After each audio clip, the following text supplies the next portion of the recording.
Students, in this video lecture, we are going to study a new topic, matrix.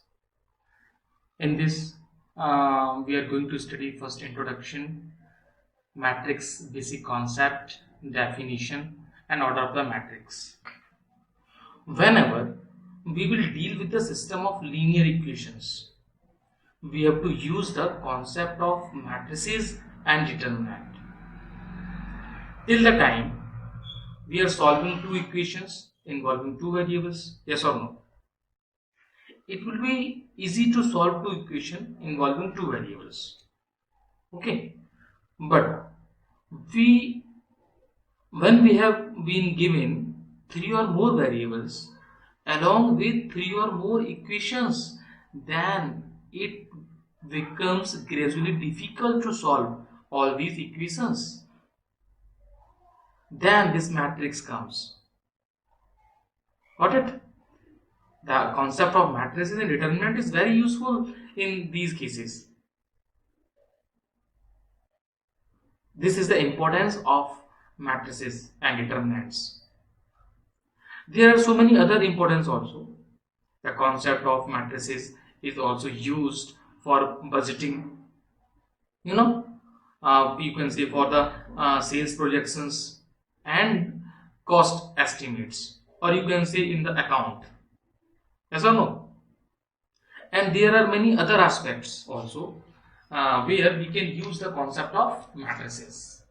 But in this chapter, we will study various properties of matrices. Okay, just like transpose, inverse, etc.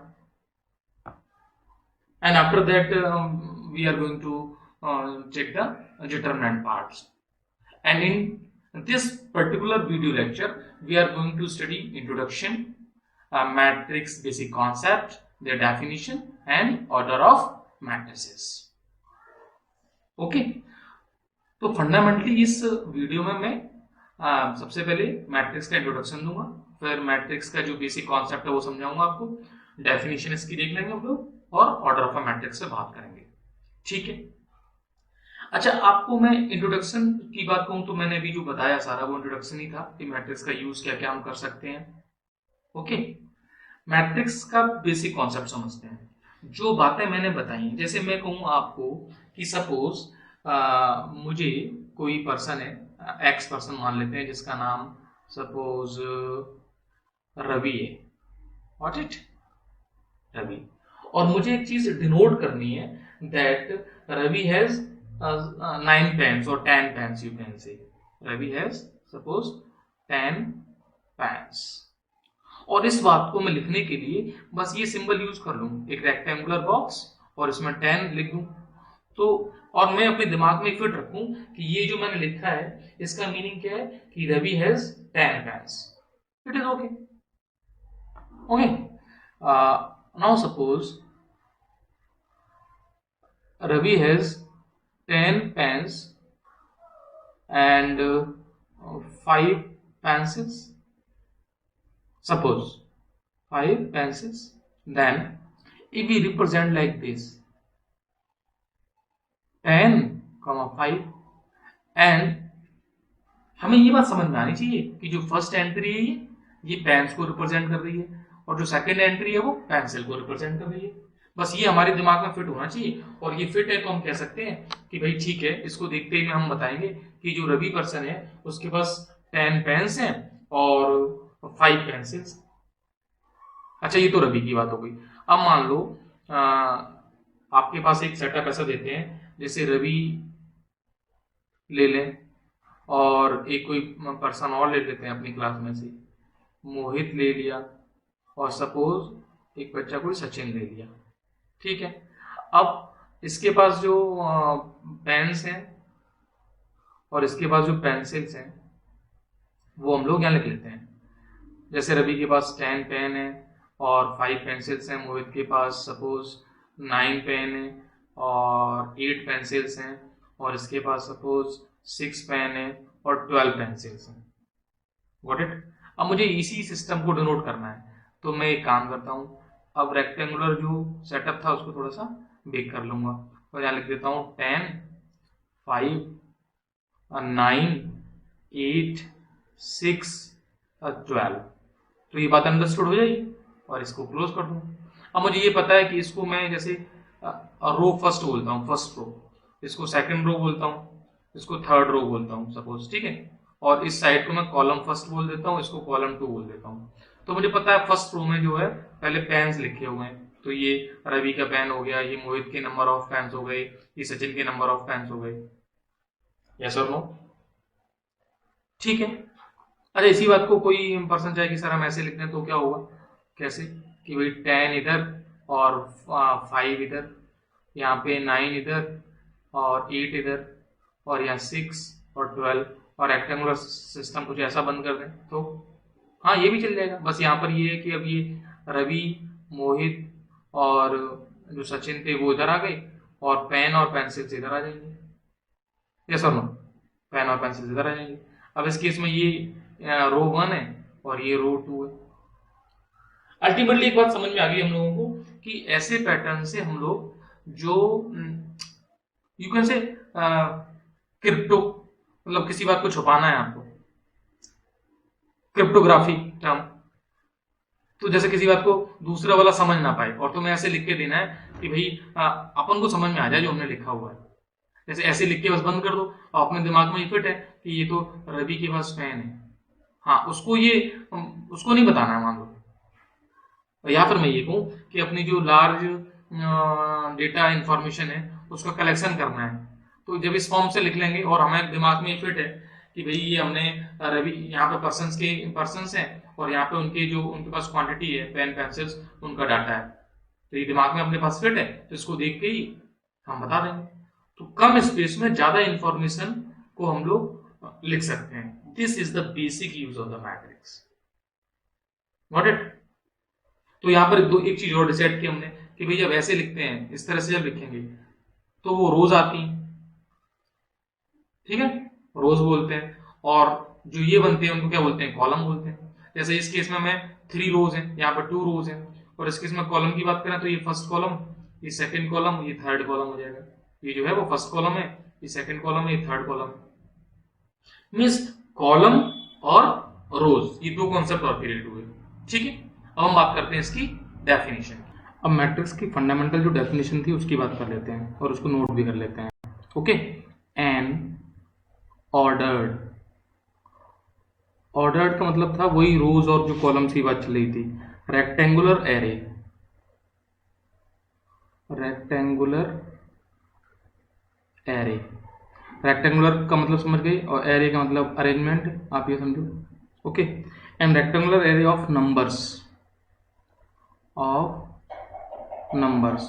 अच्छा, numbers में 2 category होती है, वो दोनों लिख लेते हैं यहाँ पे, रियल और इमेजिनरी। जो भी नंबर्स आए वो आ जाएंगे, ठीक है। तो अभी तक क्या हुआ, N ordered rectangular array of numbers और फंक्शंस, क्योंकि कभी कभी यहाँ फंक्शन भी आ सकते हैं, और functions is called matrix. Okay, is called a matrix. तो इस डेफिनेशन को हम लोग दिमाग में रखेंगे और नोट करेंगे। ये स्टैंडर्ड डेफिनेशन है। जैसे कुछ एग्जांपल्स की बात करूँ मैं, अभी एग्जांपल हमने लिए थे, अब मैं आपको बता रहा हूँ कि रेक्टेंगुलर एरे का मतलब क्या है, कि आपको एक रेक्टेंगुलर सिस्टम में अरेंजमेंट करना है, ठीक है। ओके, ये बात हो गई। अब यहाँ नंबर्स आएंगे, जैसे मान लो मैंने अभी 1 2 3 और सपोज 4 6 10 -1 2 3 इनको लिख लिया, ठीक है। तो एक मैट्रिक्स ये बन के निकल के आ गई, नंबर्स का अरेंजमेंट है। यहाँ पर ये कहलाएगी रो फर्स्ट रो, ये रो 2 है, R2 बोलते हैं, सिंबल है मतलब R3 हो जाएगा। This is the column 1, column 2, column 3, ठीक है। यहीं पर यदि मैं एक हेडिंग और बनाना चाहूँ या एक कॉन्सेप्ट देना चाहूँ, या नोट करके लिख लो, नोट क्या है वो, representation of matrix, how to represent a matrix. तो किसी भी मैट्रिक्स को रिप्रेजेंट करने के लिए we use capital letters, English alphabet के कैपिटल लेटर्स को यूज़ करेंगे। ठीक है, तो जैसे मुझे इसको रिप्रेजेंट करना है तो सपोज मैं कैपिटल ए से डिनोट कर देता हूँ, यहाँ पे ये डिनोट हो जाएंगे। अच्छा, एक एग्जांपल मैंने ये लिया था नंबर्स, और कभी कभी जैसे मान लो फंक्शन के फॉर्म में लिखना है, सपोज कि एग्जांपल और ले लिया हम लोगों ने, और यहाँ पे आप एक मैट्रिक्स बनाएंगे तो यहाँ लिखा हुआ 1 + x 2x 3, यहाँ पे y 4y z³ या फिर z + x, कुछ भी मान लो, तो ये फंक्शन के फॉर्म में आ गया। अच्छा, ये इस फंक्शन में भी वेरिएबल मैंने चेंज कर लिए हैं। सपोज सिंगल वेरिएबल की बात करें तो सिंगल वेरिएबल में आ जाएगा। जैसे मान लो मुझे x में वेरिएबल रखना है तो sin x cos x 1 x x² 1 2x + 3 2x 3x + 4, तो ये एक मैट्रिक्स आ गई। तो N ordered rectangular array of numbers, real और इमेजिनरी की बात चल रही थी। सपोज मुझे मैट्रिक्स में इमेजिनरी नंबर दिखाने हैं तो वो भी मैं दिखा सकता हूँ। जैसे डी मैट्रिक्स नोटेशन डी मान लिया, और यहाँ पे हम लोगों ने 2 + आयोटा 3 आयोटा आयोटा क्यूब या iota square + 1 2 3 iota + 4 -2 iota. Ultimately ये बात समझ में आ गई। ठीक है, और अभी तक जो डेफिनेशन समझी उसके साथ साथ हमने क्या समझा, कॉन्सेप्ट ऑफ रो। जो हॉरिजॉन्टल लाइंस हैं उनको क्या बोलते हैं, रोज, और दूसरा कॉलम। कॉलम किसको बोलते हैं, जो वर्टिकल लाइंस है। जैसे इस केस में रोज कितनी है, यदि इस केस में रोज की बात करेंगे तो रोज 2 है, नंबर ऑफ रोज कितना है 2, और नंबर ऑफ कॉलम्स कितना है 3। तो नंबर ऑफ कॉलम्स यदि कोई आपसे पूछे तो आपको कितने बताने हैं, 3 बताने हैं। इस वाले केस में बात करें नंबर ऑफ रोज कितनी है 3, R1 R2 R3, और कॉलम्स भी कितने हैं 3। तो मैट्रिक्स की डेफिनेशन समझ में आ गई, यस और नो? रिपीट कर लो उसको, मैट्रिक्स की डेफिनेशन को। ठीक है, रिप्रेजेंटेशन ऑफ मैट्रिक्स समझ में आ गया, कैपिटल लेटर का यूज करेंगे, और यहाँ पे नंबर्स होंगे या फिर फंक्शंस हो सकते हैं, फंक्शन x y किसी का भी फंक्शन आ जाएगा, समझ गए। रोज क्या होती हैं और कॉलम्स क्या होते हैं, गॉट इट। अब हम लोग बात करते हैं ऑर्डर ऑफ अ मैट्रिक्स की। सपोज अभी तक हमने सीखा कि किसी मैट्रिक्स को रिप्रेजेंट करने के लिए कैपिटल लेटर का यूज करते हैं और रेक्टेंगुलर एरे में उसको रिप्रेजेंट कर देते हैं। मान लो मैंने यहाँ पर एक मैट्रिक्स ले ली 3 4 5 7 9 10, ठीक है, सपोज यही ली फिलहाल। ठीक, इस केस में बात करूँ, रोज कितनी है, रोज 2 है, रोज 1 ये है, रो 1 और ये रो 2 है। तो किसी मैट्रिक्स को नंबर ऑफ रोज और नंबर ऑफ कॉलम्स के बेसिस पे हम लोग उसके ऑर्डर को डिसाइड करते हैं, और ऑर्डर को हम लिखते हैं number of rose into number of columns, इसी फॉर्म में लिख देते हैं, नंबर ऑफ कॉलम्स। जैसे सपोज कोई मुझसे कहे कि मैट्रिक्स ए का ऑर्डर क्या है, तो मैं लिखूंगा 2/3, इसको पढ़ते हैं 2/3, 2 × 3 भी पढ़ सकते हो, लेकिन 2/3 का यूज़ करते हैं हम लोग ज़्यादातर, या फिर 2 × 3 का यूज़ करते हैं, क्रॉस भी चल जाएगा, 2 × 3। अल्टीमेटली समझ में आना चाहिए इसको लिखते ही कि जो फर्स्ट रिप्रेजेंट कर रहा है ये रोज को रिप्रेजेंट करता है, और जो सेकंड रिप्रेजेंट करता है ये कॉलम्स को रिप्रेजेंट करता है। ठीक है, तो उससे हम फिर ऑर्डर डिसाइड कर लेंगे। जैसे कुछ एग्जांपल्स में ले रहा हूँ, सपोज मेरे पास एक मैट्रिक्स है और मैं इसको लिख रहा हूँ 2 3 4 5, then what is the order, the order of matrix is 2 × 2, got it. और सपोज मैंने एक एग्जांपल लिखा जिसमें लिखा मैंने only 3, then what is the order 1 × 1, got it, क्योंकि एक ही रो है एक ही कॉलम इसमें। तो बात आती है मैट्रिक्स को रिप्रेजेंट करने के लिए, यदि मैं जनरल फॉर्म की बात करता हूँ, तो सपोज एक मैट्रिक्स मैंने जनरली ए ले ली, और उसके एलिमेंट्स की यदि बात करूँ मैं, तो उसके एलिमेंट्स को मैं अब रिप्रेजेंट कर रहा हूँ A11 से। अच्छा, what is the meaning of A11? ये इस मैट्रिक्स का फर्स्ट एलिमेंट है और इसको मैं A11 लिख रहा हूँ। इसका मीनिंग है कि इसमें ये जो एलिमेंट है वो फर्स्ट रो और फर्स्ट कॉलम का है। ये कॉलम है और इधर रो बनेगी। जैसे यहाँ लिखूंगा मैं A12 first row second column, फिर यहाँ आएगा A13 first row third column, यहाँ A14 and so on. Suppose यहाँ पर मेरे पास जो कॉलम्स हैं वो n आ रहे हैं, तो ये एलिमेंट होगा 1n। अब सेकंड रो स्टार्ट करते हैं, तो रो को पहले लिखेंगे, सेकंड रो फर्स्ट कॉलम, फिर मैं लिखूंगा second row second column, again second row third column, again second row fourth column and it is the second row nth column. और ये प्रोसेस आगे चलता रहेगा। सपोज लास्ट में यहाँ पे m रोज लिखनी है, तो m rows first column, here is the mth row second column, here is the mth row third column and at the last here आएगा mth row nth column। और ये मैट्रिक्स हो गया रेक्टेंगुलर एरे में closed. Got it? इसका कोई order की बात करें तो ऑर्डर को हम यही लिख देते हैं, इसको बोलते हैं m क्रॉस n। कभी कभी और जनरली इतनी बड़ी मैट्रिक्स को रिप्रेजेंट करने के लिए भी एक शॉर्ट फॉर्म का यूज़ करते हैं और उसको लिखते हैं इस फॉर्म में A इक्वल्स टू, ध्यान से समझना, इसको मैं लिखूंगा AIJ और यहाँ पर रेक्टेंगुलर एरे का जो बॉक्स है वो आ जाएगा और यहाँ उसके ऑर्डर को रिप्रेजेंट कर दूंगा। मीन्स मुझे इतने सारे एलिमेंट्स लिखने की जरूरत नहीं है। इन सबको रिप्रेजेंट करने के लिए ये जो AIJ था वो सफिशिएंट है। यदि कोई मुझसे कहे कि भाई आई की वैल्यू क्या है, आई की वैल्यू, तो आई की वैल्यू देखो ध्यान से 1 से और कहाँ तक जाएगी, ये आई m तक जाएगा। यदि कोई कहे कि भाई j की वैल्यू क्या है, j को आप ध्यान से देखो तो j भी कैसा होगा, 1 से और n तक जाएगा। और इम्पोर्टेंट बात क्या है कि i और j ये जो भी हैं वो नेचुरल नंबर लेने हैं हमें, क्योंकि ऐसा तो है नहीं है, जो एलिमेंट्स होगा उसकी पोजीशन तो होगी ना किसी कॉलम में या रो में, है ना। जैसे मुझसे कोई कहेगी ये एलिमेंट किस पोजीशन पर है, तो मैं कहूँगा सेकंड रो सेकंड कॉलम है। और कोई मुझसे ऐसा ना कहेगा 2.5 रो बताओ, तो ऐसी रो तो होगी नहीं ना, तो उसकी बात ही नहीं करेंगे। बात समझ में आ गई?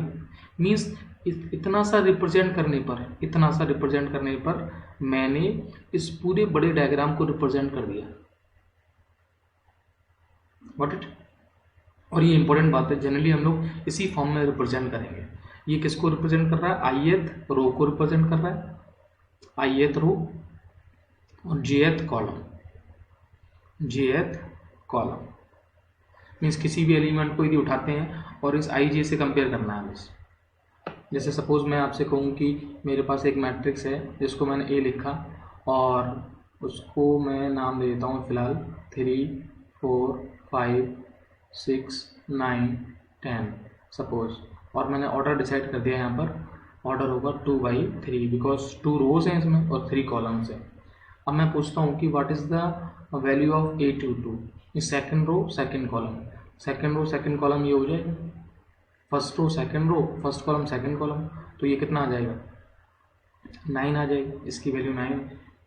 कोई पूछता है कि सेकंड रो थर्ड कॉलम इसकी वैल्यू कितनी है, तो ये 10 है। फर्स्ट रो थर्ड कॉलम की वैल्यू कितनी है, 5 है। तो यहाँ पर ये बेस में लिखने का मेथड हो गया। मेरे हिसाब से ये बात सब समझ में आ रही होंगी आप लोगों को, ठीक है।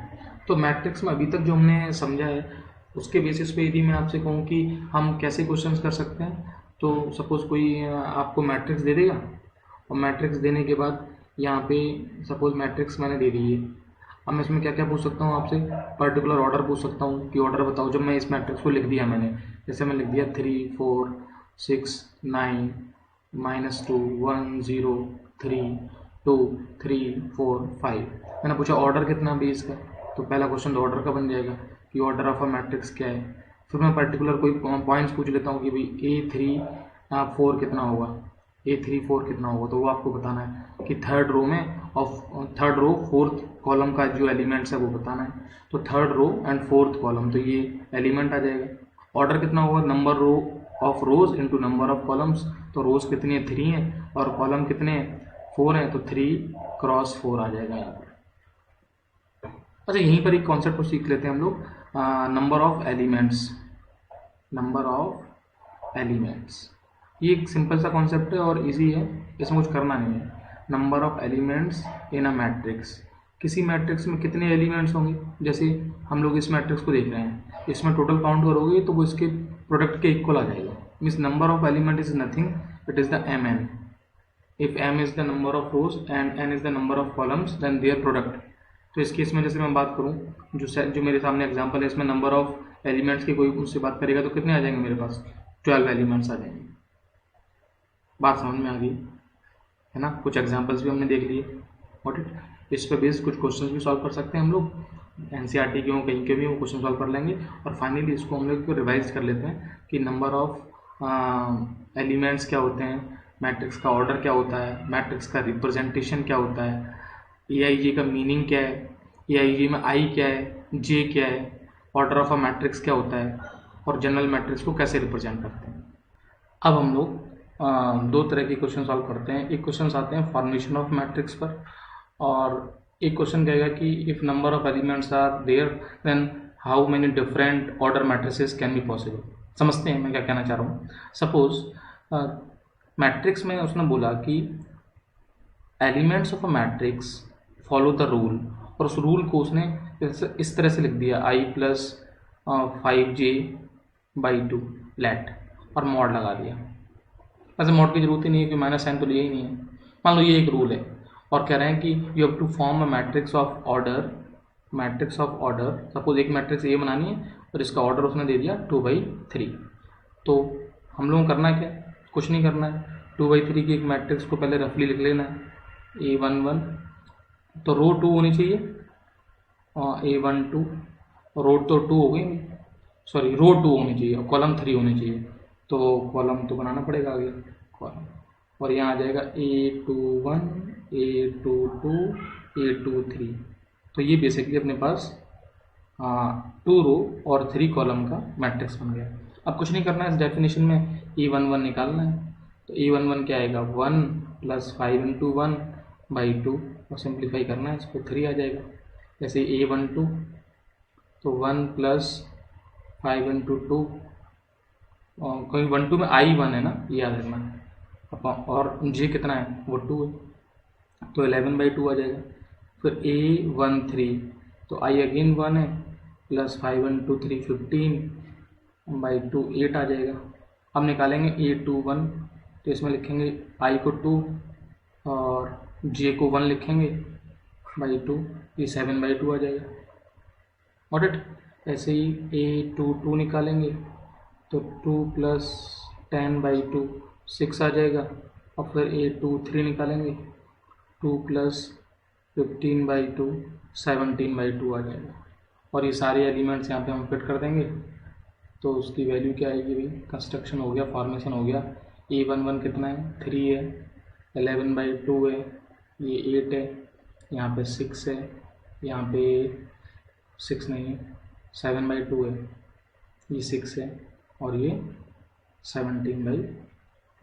ठीक, ये तो हो गया फॉर्मेशन का क्वेश्चन एक। ठीक है, उसके बाद मान लो एक क्वेश्चन आया, उसने कहा कि if order of a matrix is given, sorry order not given, number of elements are given. मान लो किसी मैट्रिक्स में सपोज एलिमेंट्स हैं 12, then how many different order matrices can be possible. आपको डिफरेंट ऑर्डर की मैट्रिसेस बतानी है, कितनी बनेंगी, can be form, you can say, ये क्वेश्चन है। तो अब ये सिंपल सा क्वेश्चन है, जैसे मैं कहूँ 1/12 बनेगी, फिर 2/6 बनेगी, 3/4 बनेगी, अब इसके 4/3 आ जाएगा, रिपीटेशन हो जाएगा, 5 कुछ तो बनेगी नहीं, हाँ, फिर 6/2 बन जाएगी, और 12/1 बन जाएगी। तो कितने बन गई हैं, 1 2 3 4 5 6 बन गए। ठीक है ना। इसी बात को अब एक काम कर सकते हैं, मैं जैसे कहूँ 12 के प्राइम फैक्टर करो आप, तो 12 के प्राइम फैक्टर 2 इंटू 2 4 इंटू 3, तो कितने होंगे ये 2 स्क्वायर इंटू 3 टू पावर 1। तो number of matrices will be, इन पावर्स में एक एक ऐड करो, कितना आएगा ये 3 इंटू 2 कितनी हो गई 6, तो 1 2 3 4 5 6। अब आपसे वो कुछ भी कह दे, जैसे मान लो कोई भी नंबर दे दे, एक्स नंबर दे दे, हम क्या करेंगे उसके प्राइम फैक्टर करेंगे। प्राइम फैक्टर की यहाँ पावर्स आएंगी जो भी आ रही हैं, सपोज m1 m2 आ रही हैं, m1 m2 and so on आ रही है ना, यहाँ पे n तक कर लिए और ये mn आ गए, तो total number of different order of matrices है ना, total number of different order matrices will B, ये PMC से निकल के आया है, विल बी वो क्या हो जाएंगे m1 plus 1 m2 plus 1 into into into mn plus 1, इनका जो प्रोडक्ट है वो फॉर्मूला आ जाएगा। इजी क्वेश्चन है, सॉल्व हो जाएंगे, ठीक है ना। तो इस पे बेस्ड आपको क्वेश्चंस मिलेंगे, उनको सॉल्व करना है। अब जैसे कुछ भी जैसे जैसे उसने कहा कि भाई 24 एलिमेंट्स हैं, तो 24 के फैक्टर करो पहले, तो 2 इंटू 2 इंटू 2 कितना हो गया ये 8 हो गया, इंटू 3 24 हो गया, तो 2 two power 3 into 3 two power 1, तो बस 3 प्लस 1 और 1 प्लस 1 4 इंटू 2 कितने बनेंगे 8 डिफरेंट ऑर्डर मैट्रिसेस क्रिएट हो जाएंगे। इससे बना के देख सकते हो, 1 into 24, 2 into 12, 3 into 8, 4 into 6, 5 into बनेगा नहीं, फिर रिपीट हो जाएंगे, ये इसी रिपीटेशन आ जाएंगे। ये काउंट कर लो आप, 80 हैं यहाँ से यहाँ तक, बात समझ में आ गई, ठीक है।